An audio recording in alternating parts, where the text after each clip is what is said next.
Friends, Vaishnavi విషయంలో, case విషయంలో మనకి ఇంకా హరిబాబు గురించిన తీర్పయితే రాలేదు.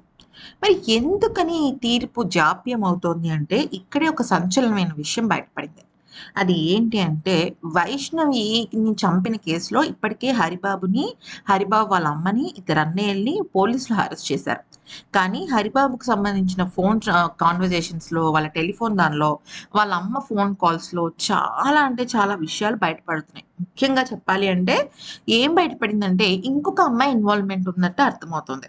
అయితే నేరుగా ఈ అమ్మాయి ఇన్వాల్వ్‌మెంట్ ఉందా అంటే కాదు. మ్యాటర్ ఏంటంటే, వైష్ణవిని గనుక విడాకులు తీసుకొని వదిలించుకొని వస్తే, నేను నీకు 20,00,000 కట్నం ఇస్తానని చెప్పి ఒకళ్ళు ఆఫర్ చేసినట్టు తెలుస్తోంది. అందుకే వాళ్ళ అమ్మ ఇంత కక్కుర్తి పడిందా? కక్కుర్తి కాదు, అసలు ఇంత దారుణానికి ఒడిగట్టిందా అనే విషయం పైన కూడా క్లారిటీ లేదు. సో, దీని గురించి పూర్తి స్థాయి నివేదిక వచ్చిన తర్వాత అంటే ఆ అమ్మాయి టెలిఫోన్ కాన్వర్జేషన్స్ అవి ఎలా ఉన్నాయంటే నార్మల్‌గానే ఉన్నాయి. ఓకే. అయితే ఆ అమ్మాయి మేబీ డైరెక్ట్‌గా మాట్లాడుండొచ్చు కదా!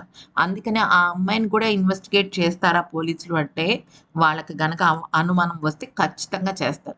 ఎందుకనంటే గతంలో మీ అన్నయ్యకి 30,00,000 కట్నం వచ్చింది. మీ మీ మీ చిన్నన్నయ్యకి 20,00,000 కట్నం వచ్చింది. నువ్వు 15,000 సంపాదించుకుంటున్నావు నెలకి. అలాంటప్పుడు మరి నీకెంత రావాలి? ఇదేమన్నా వడ్డీ వ్యాపారమా? 10,00,000 ఇస్తే రూ. 2 వడ్డీకి 20,000 రావడానికి. కాదు కదా! ఇది పెళ్లి.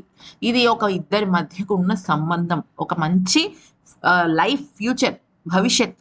సో, వాళ్ళ అమ్మ అలా లెక్కేసింది కాబట్టే అంత మేము ఇచ్చుకోలేమని వైష్ణవి వాళ్ళ అమ్మ వాళ్ళు చెప్పారు.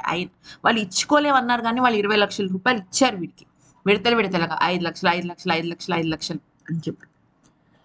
ఆ రకంగా మరి ఆ అమ్మాయి ఏమన్నా నువ్వే కావాలి, నాకు హరిబాబు లాంటి వాడు కావాలి, ఆ అమ్మాయిని వదిలేస్తే నేను చేసుకుంటాను అని అందనుకోండి, అది కూడా ఇండైరెక్ట్‌గా రెచ్చగొట్టినట్టే.